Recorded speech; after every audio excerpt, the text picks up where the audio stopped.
views and opinions expressed by the hosts and guests on this podcast are their own and do not necessarily reflect the views or opinions of the Philippine Information Agency Cordillera. We aim to provide a platform for diverse perspectives and discussions, and our guests are invited to share their personal viewpoints. The Philippine Information Agency Cordillera does not endorse or take responsibility for any statements made during the podcast. Viewer discretion is advised. Gandang gabi mga ka-Cordy! Welcome sa pinakabonggang podcast tuwing linggo ng gabi. Ako si AV, ang inyong PIA buddy mula Baguio City. At ako naman si Venus, ang inyong PIA sweetie mula Latri. Ito ang podcast na gawang Gen Z para sa Gen Z. Skirt! Kaya naman Venus, ready ka na bang kumonek? Of course naman partner, kaya naman... This is PIA Connects, the podcast. An exclusive podcast of Philippine Information Agency, Cordillera. Ayan, what's up madlang people, madlang kapuso, madlang kapatid, at syempre, ang ating mga madlang ka-Cordy! What's up guys? I hope all of you are having a good time right now. Grabe, second episode na tayo ng ating podcast. Buti na lang na-itoid natin yung first episode. Woo! Super thankful talaga. Pero partner, kamusta ka naman today? Anong mga ganap mo? Alam mo partner, kanina nag-scroll ako sa Facebook, nakita ko yung may mga nakita akong fight na news about sa mga recent news, pero okay lang naman kasi at least nagiging knowledgeable talaga ako sa mga happenings, sa mga occurrences dito sa atin. Ikaw naman partner, kamusta ka naman? Ako partner, kanina medyo stress nung nakasakay ako sa jeep papunta dito kasi nanonood ako ng TikTok. Tapos may nakita akong isang content, para siyang content about the pronouns na ginagamit ang LGBT. Sabi nila parang, bakit daw ba yung generation ngayon napaka-arte pagdating sa pronouns? As someone na part ng LGBT, nag-init talaga ang ulo ko, partner. Siyempre naman, LGBT community ka, part ka doon. Community na pala ako, partner. Sorry, Parte partner. lang ako ng LGBT community. Partner. Oo. Pero siyempre, para sa akin, napaka-importante na alam natin ang pronoun at nire-respeto natin yun. Totoo naman, partner, kasi kailangan natin maging sensitive at aware sa mga ganoong bagay para hindi tayo makasakit sa inyo. Tama yun, partner. Kaya naman, for today's episode, alam mo ba kung anong pag-uusapan natin? Partner, parang alam ko na. Tungkol Konti saan? lang. Parang sa damit mo palang partner parang alam ko na. Ano nga, partner? Reveal mo na. Parang related siya sa rainbow ba? Tama, partner. Ang pag-uusapan natin for today ay everything about LGBT. Kaya pala naka-pink ka, Mare. Partner, I should say. Tari mo dun, partner. Okay, kaya naman for today, meron ulit tayong very special guest. Siyempre, siya ang chairperson ng Bahaghari UP Baguio Chapter. Let's all welcome Mix Pearl Baybayan. Magandang gabi po, Miss Pearl Baybayan. Welcome sa ating podcast episode ng Philippine Information Agency. Mabuhay! Ako nga po pala si Pearl, kaya nang sinabi nyo, ipapakilala ko po yung Bahaghari, right? And very thankful po ako na nandito po ako kasama kayo. At ready na po ako i-share kung ano man ang i-offer ng Bahaghari at kung ano ang mga campaigns nito. Oh, thank you so much, Mix Pearl. And very grateful din kami to have you right now as our guest. So, ang first question ko lang, ano ba ang Bahaghari at ano yung pinaka-aim nito na i-contribute sa ating community? Well, Bahaghari is a national democratic mass organization. Wow, buzzwords, right? So, brief history lang, itinatag siya noong June 26, 2013. Tapos nagkaroon naman ng chapter dito sa Baguio recently noong October 2018. Itinatag ito para sa mga LGBT na against sa anti-patriarchy, anti-imperialism, anti-feudalism, and anti-colonialism. Ayun naman. Partner, ang taray ng pronunciation ni Miss Pearl. Kanina, mabuhay. Ngayon, patriarchy. Try mo nga, partner. Patriarchy? Ano ba yung partner? Nag-loading ako, partner. Para naka 10 MB lang ako ngayon. Ayan, so, mga ilang taon na po yun, ma'am? Yung sa Bahaghari po? Almost 6 years. Yeah. 6 years na rin. And all throughout that years po ba, kasali na po kayo sa organization? Member na po ako since 2021. So if we do the math, probably 2 to 3 years na. Oh, that is so nice. And how was the experience naman sa organization? very helpful siya sa personal development and nakakatulong na rin naman sa community ng mga LGBT people. Wow, that is So, nice. paano po yun, ma'am? Ano po yung driving factor kung bakit po kayo nag-join sa Bahaghari community? Nag-join ako sa LGBT community or sa Bahaghari UP Baguio dahil naranasan ko yung mga gender oppression sa loob ng households, even sa labas ng communities natin, na merong gender roles na ini-impose ang society. Diba? Tama yan. So, Pearl, meron ka bang like personal experience na nasabi mo na, this time kailangan ko na talagang ipagtanggol or tumayo para sa LGBT? Kailangan ko nang mag-stand up. Yan. Nung bata pa lang talaga ako, nakitaan ko yung mama at papa ko na meron talagang gender inequality sa kanilang dalawa. Iba yung dynamics nila. And nung bata talaga ako, very boyish daw ako, dapat very feminine lang. So kapag boyish ka, di hindi ka nakasama sa community. Parang ka ng monster. Ganon. Ay, Grabe naman yan, partner. Parang monster. Nakakasakit naman yun. mismo. Pero ito, curious question lang, Pearl. Growing up, meron ka bang like mga gay icons na tinitingala? Sino yung si ano? Si RuPaul ba yan? Ay, hindi ko pa siya naabutan. Very recent lang si RuPaul. Siguro, I'm gonna go with Vice Ganda sa Private Benjamin. Yes, Meme, kung nanonood ka, baka naman pwede kang mag-guest sa amin. Tama. Baka lang naman. Ikaw, partner. Sino sa'yo? Yung gay icon mo? Ang laking parte ni Vice Ganda sa childhood naming mga, nasa LGBT community talaga. Siya yung parang tinitingala star ng LGBT community. Pero ako personally, dahil mahilig ako sa pelikula, kakonect din siya kay Vice Ganda, si Wendy de Ramas. Ay, bet. Kasi lahat, di ba, very camp, very yung comedy, yung forte niya sa comedy, sobrang nakakatawa talaga siya and ang ganda ng pagkakatimpla. Tama ka naman, partner. Ikaw ba? Parang same kami ni mom. Kasi since nung bata pa ako, ang pinapanood ko talaga si Meme Vice. Ang galing niya kasi magpatawa. Tsaka madami siyang advocacies na talaga namang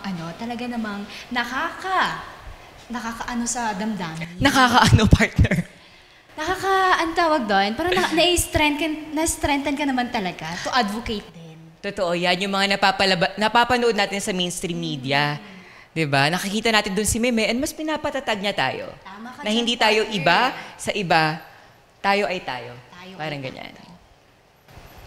So, ma'am, may tanong po ulit kami. Noon po, talaga namang latak or lagamak ang discrimination sa community LGBT. Pero as Super. part po ng community na nag-advocate ng freedom at saka rights ng LGBTQIA+ community, napansin niyo po ba na parang mas privileged na sila ngayon as of now comparing noon po? For me, privilege is a strong term for our community that is tolerated and not yet accepted. Diba? Exactly, ma'am. Kasi nakikitaan ko na mas tumataas naman yung acceptance rate and awareness ng mga LGBT dito sa community natin. Wala pa rin laws for protection of LGBT and their families. Yun naman. Ako, sa iba't ibang social media platforms right now, sobrang natutuwa ako sa mga batang bading. Kasi like, ang dami kong napapanood sa TikTok na, alam mo yung sobrang celebrated na sila. Kasi, Hindi na sila takot. oo, tsaka yung batang-bata pa lang, confident sila na, bading ako. At wala akong pake doon. Ang daming ganun sa TikTok ngayon, kahit sa mainstream media, yun napanood ko sa Tawag ng Tanghalan. And nakakatuwa lang, minsan nagiging emotional pa ako. Kasi, ang saya ng ganun. And naisip ko lang din na sana noon pa. Sana noon pa. Sana yung mga ibang bata naranasan din nila na proud sila sa sarili nila na walang takot na isigaw sa buong mundo na, eto ako eh. Wala kayong magagawa, eto ako. Mga ganun. Ikaw ba, partner, na-try mo ba yon nung bata ka or hindi naman? Actually, growing up, medyo in denial din ako eh. Parang tinatanong na nila, bakla ka ba ganyan? Pero ako mismo sa sarili ko, medyo in denial pa. Hindi ka pa nagka-come out totally. Oo. May takot. May takot, no? May takot takot. pa kasi. Kasi at that time, wala pa namang yung grabing platform talaga na makikita mo, ay, ganito na pala lahat ng ano ngayon. Unlike ngayon, talagang malaki yung pagkakaiba noon, ngayon. Kasi they are being discriminated noon, kaya hindi pa sila nagka-come out talaga freely. Unlike ngayon na talaga namang they celebrate na na they are very open. Yeah, and alam mo partner, kahit ganun pa rin, may mga discrimination pa rin tayong nararanasan ngayon eh. Ikaw ba, Pearl, meron ka bang mga experiences about that? I think recent news, may nakita ko na isang transgender woman na ginupit yung buhok niya on the spot.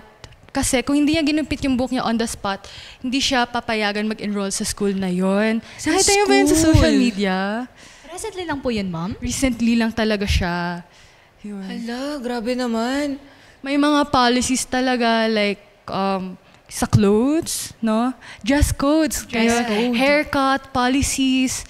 Meron pa rin mga ganun mostly sa mga private schools and some public schools din, no? Nakakalungkot yun. Pero speaking of trans, kaka-celebrate lang natin ng Transgender Visibility Day noong March 31, partner. Nakita ko yun sa sa Facebook ha. Nabasa ko kanina. And alam ko nakipag-participate ang UP doon. Kamusta po ang pag-celebrate?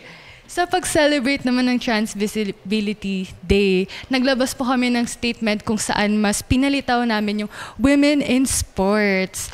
Diba? Women in sports na din ngayon. Madaming debates kung sasali ba yung mga trans women sa mga Olympics, sa mga palarong pambansa.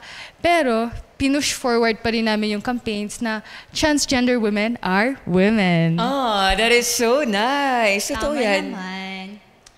Agree din naman ako, personally, doon sa pagiging part nila sa sports partner. Ikaw? Ako agree na agree. Trans women are women at ipaglalaban ko yan. Tama ka naman, partner. Alright, pero you, Pearl, personally rin, ano naman yung para sa'yo talaga na ito yung gusto kong ipaglaban eh? Ano yung paglalaban mo talaga about the LGBT? Ako, feeling ko, una kasi tinawag talaga ako ng LGBT masa para mag-lead at para pumunta dito at ipaglaban ang LGBT rights or gender rights in general. Ayun naman. So, partner, talaga siya yung yung parang voice ng LGBTQIA+ community ng UP Baguio Benguet chapter. Oh, napakasarap pakinggan na may mga taong sumusuporta talaga at lalaban para sa komunidad natin. Pero kanina, nasabi ni ma'am kanina na yung yung ginupit niya yung buhok niya. So, ibig sabihin, until now, may mga instances pa rin na mayroon kayong kinakaharap or yung mga discrimination. Mga ano po yun, ma'am? Ano po yun, ma'am?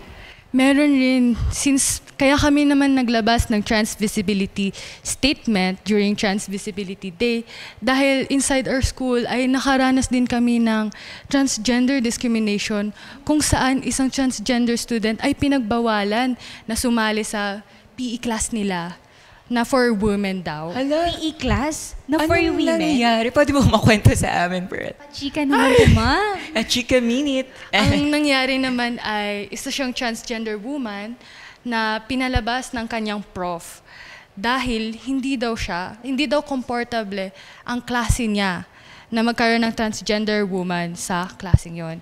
Pero mas desisyon naman yun ng prof na patanggalin yung transgender woman sa klase na yon.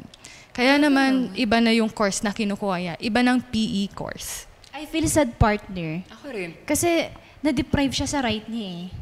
Totoo. And LGBT rights are human rights. Tama. Kaya alam nyo, itong susunod nating pag-uusapan, ito dapat yung ipatupad na matagal na dapat yung napatupad.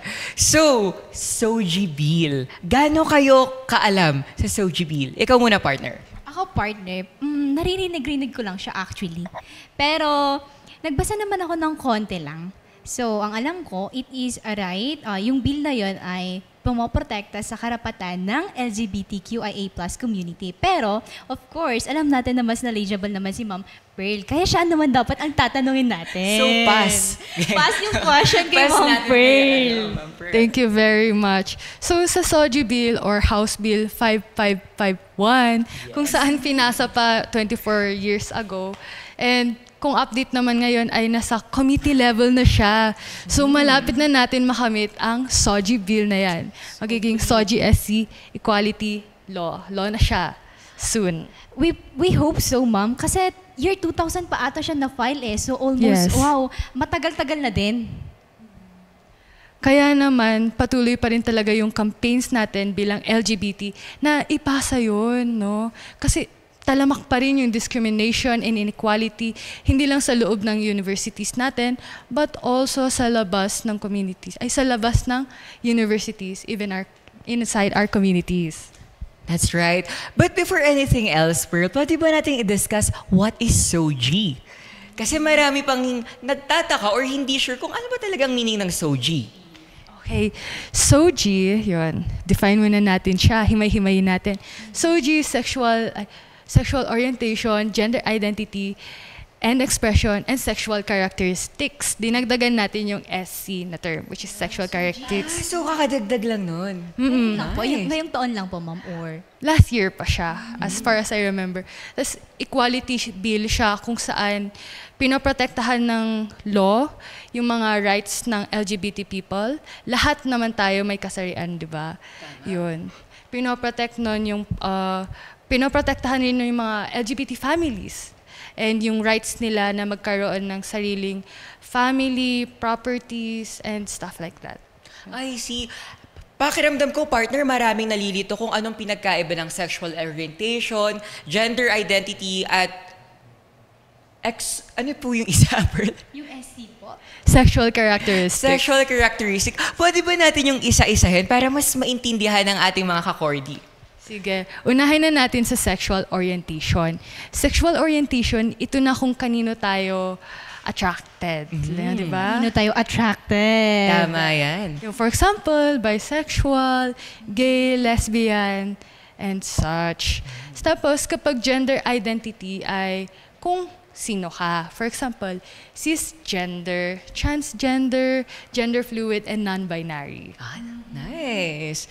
And lastly, yung gender expression naman, yun ay kung masculine ka, feminine, or androgynous. Familiar naman tayo dun, right? And sexual characteristics, yun naman yung biological characteristics ng isang tao. Male or female? Male or female, tama ka dyan. So, what if challenge tayo? Identify natin kung ano yung SOGI natin. Go! Alright, sinong start? Parang na-hot seat naman ako. Pero, sige, since ako na yung nakakaiba ng yung damit, sige ako na. Ano sa akin, siguro, yung sa SC na lang, since, di ba, SOGI, tas yung SC. So, ako na yung sa last. SC, sa akin, biologically, syempre, babae ako. May pagtingin sa mga partner. Biologically, babae ako. Ikaw naman, partner. Female. Ilas natin si ma'am. O, Biological. female. Pero ano yung sexual orientation mo, partner? Sa akin, babae pa din. Heterosexual. Heterosexual. And then the other one? Yung... Gender identity. Ano ulit yung choices doon, ma'am? Feminine, masculine, Letter A. androgynous. Sige, doon na lang ako sa mag-play safe ako ngayon. Feminine. Yon. Play safe si Play safe? Play safe. Ikaw, partner, balik tayo sa'yo.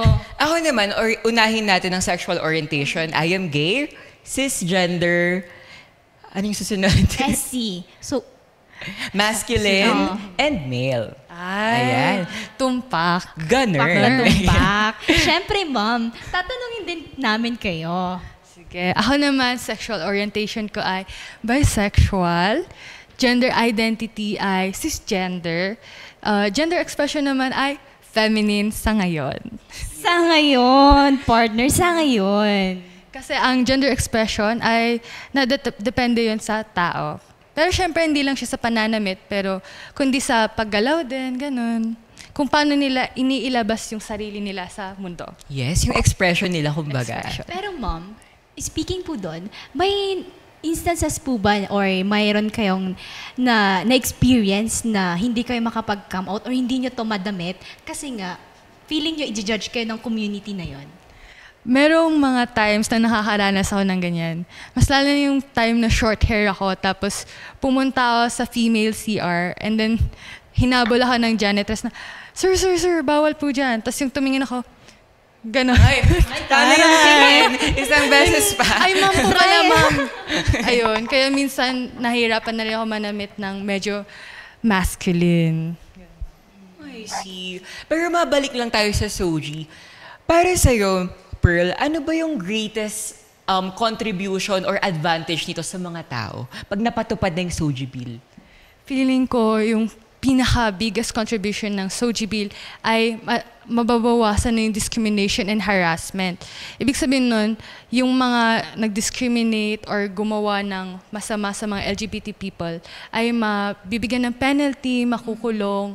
Parang, yeah, yun. Equality. Equality talaga. Mismo. Pero, partner, may tatanong ka Partner, ba? may tatanong ako. Oh, go. Kasi may mga sa mga normal citizen na kagaya ko, ang notion nila sa Soji Bill, parang pag sinabi mong Soji Bill, alam mo na same-sex marriage. Yun yung notion nila eh. Pero ma'am, matanong po kita, ang Soji Bill po ba ay part po ng same-sex marriage or nandun po ba yung context or yung content? Ayun. Simple lang yung sagot doon, which is no, hindi kasama ang marriage, same-sex marriage doon sa gender equality. Mas more on pagbabawas ng discrimination, harassment, and equality sa mga Filipino people. Iba pang law yung same-sex marriage, pero hopefully we'll get there too. Yes, and I'm very excited for that. I see. Pero you personally, Pearl, meron ka ba mga personal experiences kung saan nakarinig ka ng mga criticisms about Soji Bill? Yes, sa communities, kahit lang he said, she said na mga tita-tito na, ay bakit parang kailangan ng special rights ng mga LGBT people? Ano yun, misconception yun na special rights ang Soji Bill. Hindi naman siya special rights dahil talaga namang nakakaranas ang LGBT people ng inequality. Mismo. Kasi sabi nga ni partner kanina, ang LGBTQIA+ rights are still considered human rights. As it should. Kasi yun talaga siya. Hindi siya, katulad nga sabi ni Mix Pearl, na hindi siya special rights. Hindi siya yung gagawin lang para sa amin. Yung Soji, para sa lahat siya. Diba? So, paano niyo po yun in-overcome, ma'am? Yung sa criticisms po ng Soji Bill? Ayun, syempre, uso pa rin yung mga discussions. Very, very patient lang talaga sa pag-uusap na ganyan-ganito, na mali po yung mga notions on special rights at ganito po yung mga LGBT. Hindi po sila masasamang tao or wala po silang sakit. Human rin po sila, kagaya natin. Totoo yan. Alam mo kasi pag sinabi minsang LGBT or Soji, merong kasamang stereotyping agad. Diba? Na-experience nyo ba yun? Yung na-stereotype kayo agad kasi part kayo ng LGBT? Ang pinakamasakit partner, narinig ko to noon, sabi nila, part siya ng LGBTQIA+ community, ibig sabihin may AIDS yan, may HIV yan. Ayan ang mga... Grabe. Totoo ba yun partner? Or how do you, paano mo siya iti-take sa POV mo? Ako, hindi siya totoo. Una sa lahat, hindi totoo na porket part ka ng LGBT community, ay meron ka ng ibang sakit. Sexually transmitted diseases? Oo, ganun. Pero, nasabi mo na nga rin na may mga ganyang sakit, maganda rin na magpa-test din tayo every month, diba? Para mawakasan din natin yung pag-spread pa ng different viruses. Kaya naman, kailangan natin mag-practice ng safe sex using different kinds of contraceptives, pwedeng male or female condoms or birth control pills. Tama yan. And get tested regularly. Ang daming free. Diba? Sa iba't ibang cities or provinces man, magkumonsulta lang kayo, libre ang gamot. Guys, magpa-test na. Kasi yung iba, meron talagang nahihiya. Kaya hindi sila, parang yun yung hindrance sa kanila na hindi sila magpa-test ng ganito kasi nahihiya sila, partner. Ay, to add lang din sa sinabi mong yan, partner. Kasi nga, di ba may mga stereotyping sila na pag LGBT, may AIDS, may HIV. Kaya siya nagiging takot. Natatakot ako magpa-test kasi pakiramdam nila, pag nakuha nila yung sakit na to, yun na yung parang katapusan ng lahat. Na hindi naman. Hindi man 100% nagagamot po ang HIV, may gamot po tayong libre na magiging undetected ka. Na Tama po yan. Kaya naman po ang Bahaghari ay nag-o-offer rin ng free testing and syempre regular awareness ng HIV and AIDS para ma-end na natin yung stigma on HIV and AIDS. Tama yan. Tama naman, partner. Ako naman, personally, na-experience ko sa ganyan. May narinig ako before na sabi nila, pag bakla ka, dapat nakakatawa ka. Kasi kung hindi ka Grabe naman yung nakakatawa, clown. parang aanuin ka lang, mamata-matahin kapag di ka nakakatawa. So, hindi po clown ng mga bading ang mga parte ng LGBT community. Diba? Wrong notion po yun. Mismo. Ikaw, Mixprel. Stereotype po kasi yun sa media na karaniwan na nakikita natin ngayon sa media ay ang mga bakla ay pang-comedy lang. Pwede rin naman sila for drama, rom-com, romance, and others. And ang alam ko, lahat naman ng LGBT people ay pwedeng lumabas outside their boxes. And alam nyo, yan yung parang innate sa mga LGBTQIA+ members, na parang may innate talent talaga na, ay, ang gagaling nila. Speaking dyan, partner ha, na-observe ko. Kasi madami sa work man or sa mga organizations, sila yung head. Yung mga matataas na position, part sila nun. Tsaka alam mo, pag sa contest, pag bading ang leader, mananalo yan. Tignan mo si Sila Ma'am, talaga si Ma'am Bert. Oo, sila yung mga nangunguna talaga. Mga batak, kumbaga. So may parang partner ha, and ma'am, ask ko lang po, parang may driving factor po ba or parang motivation sa inyo na part kami ng LGBTQIA community, dapat ganito kami. Ganun po ba yung ano, or hindi naman po? Hindi po. Dahil binubuwag po namin yung stereotype na, ay, kung LGBT, dapat ganito, ganyan. Ay, kung gay, dapat very flamboyant, very ganyan, ganon. Ay, kung tomboy, dapat very masculine. Hindi po. We're breaking that stereotype and that stigma. Oh, that is so nice. And matanong ko lang, sa organization nyo ngayon, ano yung mga parang platform or yung mga hakbang na ginagawa nyo para i-spread yung awareness na to? Ayan, 3 po yan. Of course, first, yung campaigns and mobilizations. Under campaigns and mobilizations, doon na po namin pinag-uusapan yung mga iba't ibang campaigns like gender. Kapag sinabi po nating gender ay, pinopromote rin po namin yung gender ng men and women. Kasi kinikilala po namin na intersectional ang problems ng men and women, even in our society. Yan po. Tapos, we also hold educational discussions kung saan nagkakaroon kami ng SOGI SC 101, gaya po ng quick na ginawa natin kanina, and nagkakaroon rin po tayo ng LGBT situationer. Ayun po. Wow, napakadami nilang programs, partner. Grabe. Ay, nakalimutan ko po pala yung pangatlo, which is commemorations. Yun, meron pong mga visibility weeks, days, and syempre kami rin po yung nag-organize ng International Pride dito sa Baguio. Baguio City Pride and UP System Pride.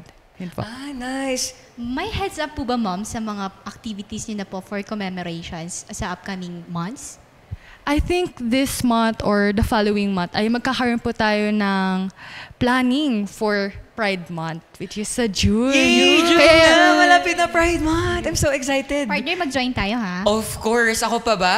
Pero last join ko, that was like 2020 pa. Ay, ang tagal na nun, partner. 2020 pandemic pala yun. Pandemic yun. 2022. Or 2021. Inulan ang Pride Parade dito sa Baguio. Ikaw ba, speaking of Pride Month, dahil malapit na nga ito, ano yung mga best moments from Pride Month? Since kami po yung nag-organize ng Pride last year, siguro ang best moments ko po nun ay 800 plus or 500 plus yung dumalo at naglakad at nag-march sa Session Roads. Yun yung pinaka-wonderful moment for me kung saan ang dami palang LGBT supporters and LGBT community dito sa Baguio. And I think may mga dumayo rin from other regions of Cordy and from Ilocos. Ang saya, ang daming alay. Talaga Grabe. namang supportive Oo ang Baguio naman. City and then whole Cordillera region. Tsaka, alam mo, partner, ang daming LGBT members na galing dito sa Baguio na nire-representa na itong city natin. Hindi lang Baguio, pati Benguet, sa iba't ibang lugar. Ito, late test lang to. Nanalo sa Drag Dance Season 2. Familiar ka ba kay Deja? Yes, Yeah, yes, yes, so yes. proud. Planet G, right? Siya ba yun? Yung ano po? Performer sa Planet G. Yeah, performer siya sa Planet G. Tapos siya yung unang taga-northern part na nanalo sa Drag Dance Proud Season 2. naman. Ikaw ba, partner, speaking of drag, nanonood ka ba ng drag? Ano lang, sa YouTube. Anong Sa klaseng mga drag ang YouTube. pinapanood mo, partner? Hindi ako masyadong nanonood, pero nasuswipe ko lang naman. Pero since na na-engage na dito, parang parang gusto ko itry na manood ulit. Masaya siya, sobra. Ikaw ba, Miss Mix Pearl?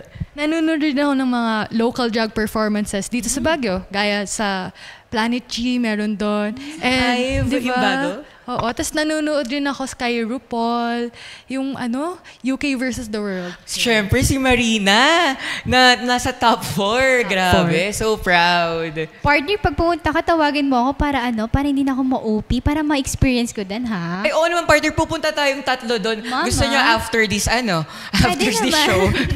Pupunta na tayo agad. Pero speaking of Mix Pearl, of drag queens, do you have any favorite drag queen? Siguro for me, I'll play safe na lang ako. Si Marina Summers. Marina Summers, syempre the best naman yan. And ako, share ko lang naman. Siguro ang favorite ko is si Valentina. Familiar. From season 9. Ayan. Sobrang saya manood talaga ng mga gantong performances. Mapapasabi ka talaga na, sobrang talented ng mga kasapi ng LGBT. Wag mo na akong tanungin, partner, kasi hindi pa ako magkakaroon pa lang so far ng drag queen icon. Kasi syempre, ma-engage- manonood ka pa lang, manonood partner. pa lang ako. Alam mo, partner, recommend ko sa'yo, unahin mo na ang Drag Race Philippines. Kailan ba yan, partner? Ay, may 2 seasons na ang Umeri, partner. Pwede mo na silang simulan. Ay, sige, partner. Noted. Noted. Yes, very nice. O, partner, meron ka ba bang mga curious questions na pwede nating itanong kay Mix Pearl? Balik po tayo sa Sojin Bill, ma'am. Go. Until now po, ano po yung parang last step or actions na ginagawa ng LGBTQIA+ community para ma-pursue na po yung pagpasa ng bill? Patuloy pa rin yung political lobbying with the government para maipasa na yung SOGI bill. And syempre patuloy-tuloy rin yung pag-organize ng mga LGBT members at pagpapatambol ng boses ng LGBT community at maipasa na ngayon ang SOGI bill. Sana sa term ni Marcos. Sana nga, partner. Sana, partner, manalig tayo na may pasa na. Alright. Ako naman, siguro ito na yung last question ko for you. Kasi maraming nanonood sa atin na youth. For you, Mix Pearl, how was it growing up as bisexual? As part of the LGBT community? Let me think about it. It's hard kasi parang personal struggle siya na matagal. Matagal ko siyang inaccept because of yung mga misconceptions and mga comments from the community na kapag bisexual daw cheater. Ganon. Ay, may ganon? Uy, grabe naman. Bisexual cheater agad. So parang habang nasa bahaghari ako, doon ko na-realize na I'm more than my struggle. I'm more than the negative comments that I hear from everyone. I love that. And alam mo minsan, yung bisexual, ini-erase siya sa LGBT. Parang inaalis. Na-experience Bakit, partner? Bakit ganun? I-explain ni Mix Pearl. Bakit po ganun, ma'am? Merong bi erasure dahil kailangan mo daw pumili ng panig. Kung gusto mo ng babae, sa babae ka lang. Kung gusto mo talaga ng lalaki, edi maging straight ka na lang. Kaya meron talagang bi erasure. Hindi nila nakikita na ang gender ay isang complex or isang spectrum siya na concept. Yun naman. Nagbabago. Yun. And may mga misconception pa na dapat 50-50 lang, di ba? Which is hindi naman. Kasi, tama ba ako na pwedeng 70% attracted sa men and 30% sa women? Possible po siya. Pwede. It's a case-to-case basis. Alright. So, ayun na nga, ma'am. Balik po tayo. Pinaka-last na question na po to. Na-curious po ako kung bakit year 2000 pa lang na-file na yung SOGI bill. Pero bakit year 2024 na po, hindi pa rin siya na-approve as law? It's because of the opposition sa government. Mostly mga religious groups and conservative politicians. Yun yung reason bakit mahirap pa rin ipasa dahil may mga governors or Congress na ayaw ipasa yon dahil what's the term ba kapag ayaw nila sa mga LGBT dahil against daw yun sa Bible or sa Christianity. Now we're enforcing LGBT to the people. Pero hindi naman po ganon. Madami pa rin tayong kinakalaban na misconception and misinformation about the SOGI bill. Kaya naman ito tumatagal. And not only that, guys, meron din kinakaharap na prioritization ng Philippine government, gaya ng pagpasa ng Economic Charter Change or CHACHA. And pati yung mga jeepney phase out. Yun naman. Mas pinaprioritize ng government. Kaya mas nadedelay yon yung bill. I see. Kaya partner, kailangan talaga ng information, education, and communication campaign para maalis na yung misconception sa isa't isa, lalo na sa SOGI bill. Totoo yan. At syempre yung fact-checking din, no?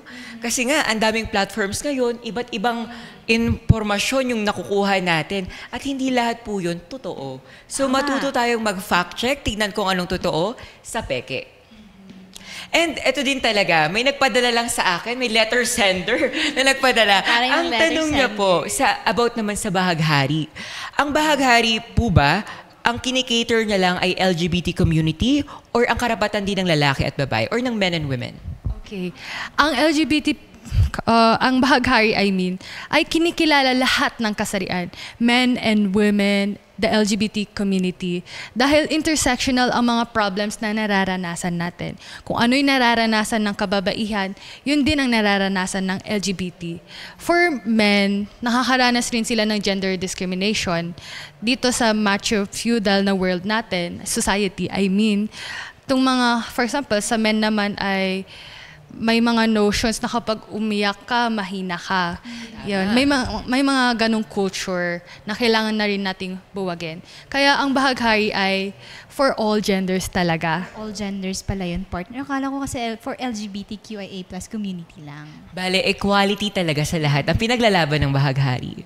Grabe, partner, sobrang dami kong natutunan from Next Pearl. Lalo na kanina, about sa bahaghari, akala ko talaga for LGBTQIA+ community lang. Wrong pala. Wrong yung notion ko, partner. And syempre, yung discussion din natin kung ano ba yung meaning talaga ng SOGI. bill. Kasi maraming hindi pa rin talaga nakakaintindi or walang sapat na kaalaman Sabi tungkol ko doon. nga, pag narinig nila ng SOGI bill, same-sex marriage ang papasok sa isip nila. Kaya kailangan ng IEC. Tama, partner. Grabe, partner. As part of the LGBT community, ang dami ko pa rin natutunan from Mixed Pearl. I am very thankful and very grateful na pinaunlakan niyo po ang invitation namin for today. Maraming salamat mo, Miss Pearl, sa papaunlak ng invitation namin. Ang dami po naming natutunan. Sa panghuling i-share ko lang na sa paglaya lamang ng lipunan, sa kalalaya lahat ng kasarian. Thank you po. Mixed Pearl. Love it. And Mixed Pearl, may gusto ka bang i-plug? Social media platforms? Ayun. Follow nyo na lang ang Bahaghari UP Baguio on Facebook, Twitter, and on Instagram. Thank you so much, Mixed Pearl. Nag-enjoy ka ba, partner? Partner, 101%. Sobra. Naging knowledgeable talaga ako, partner. Kaya maraming salamat po, Miss Pearl. We hope to see you and we hope to meet you sa upcoming activities. Yes, po. and sana makanood tayo ng drag performances soon. Diba? I hope so, partner. I-chat mo ako. Oo naman. Pero partner, ano ba yung mga takeaways mong natutunan from this episode? One word, partner. 2 words pala. Inclusivity at saka equality. Oh. Ikaw, partner. 3 words kasi 2 words sa akin. 3 words. Grabe ka naman, partner. Ako, ang na-realize ko lang talaga, ang Pride hindi lang siya sineselebrate every June. Ang Pride dapat sineselebrate every day, every hour of the day. Araw-araw yan. Hindi lang pang June. And yes, be proud of who you are kasi that's something na hindi mananakaw from you. Hindi yung 3 words, partner. Isang sentence. Isang yan, ChatGPT. ChatGPT. Alright, partner. I think it's about time para magpaalam na tayo sa ating mga ka-Cordy. Magkita-kita ulit tayo sa susunod na linggo, every 6 p.m. sa Facebook page, YouTube channel, and Spotify ng PIA Cordillera. At mapapanood nyo rin kami sa aming news break every Wednesday and Saturday, 6 p.m. sa Facebook page ng PIA Cordillera. Muli, ako si AV, ang proud LGBT member ng Baguio City. At ako naman si Venus, ang #1 supporter ng LGBT community here sa Benguet Province. At ito ang PIA Connects, the podcast!